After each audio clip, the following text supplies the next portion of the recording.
PPP ర్యాంకింగ్లో భారతదేశం ప్రపంచంలో మూడో అతిపెద్ద ఆర్థిక వ్యవస్థగా నిలుస్తుంది. పీపీపీ ర్యాంకింగ్ ఒక దేశంలో వస్తువులు, సేవల ధరలను పరిగణనలోకి తీసుకుని ఆర్థిక వ్యవస్థ అసలు కొనుగోలు శక్తిని అంచనా వేయటం. సాధారణంగా జీడీపీతో ఏ దేశం ఆర్థిక వ్యవస్థనైనా కొలుస్తారు.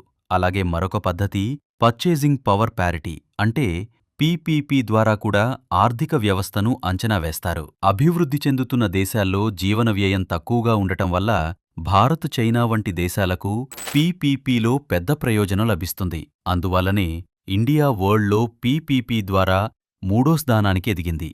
అదే సమయంలో ఈ మార్పులో అత్యధికంగా లాభపడిన దేశాల్లో రష్యా ఒకటి.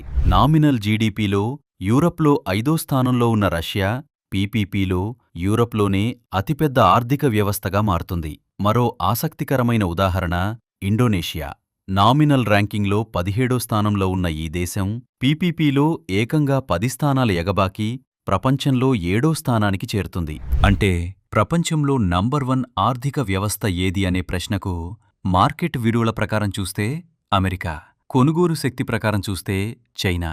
అందుకే ఆర్థిక విశ్లేషణలో నామినల్ జీడీపీ మరియు పీపీపీ రెండూ ఎంతో కీలకమైన సూచికలు. జీడీపీ విషయాలు పక్కన పెడితే పీపీపీ ద్వారా ఇండియా, రష్యా, ఇండోనేషియా లాంటి దేశాలు పెద్ద ఆర్థిక వ్యవస్థలుగా ఎదుగుతున్నాయి. ఇలాంటి మరిన్ని ఆసక్తికరమైన డేటా, విజ్ఞానభరితమైన ఫ్యాక్ట్స్ కోసం మా ఛానల్ను సబ్స్క్రైబ్ చేయండి.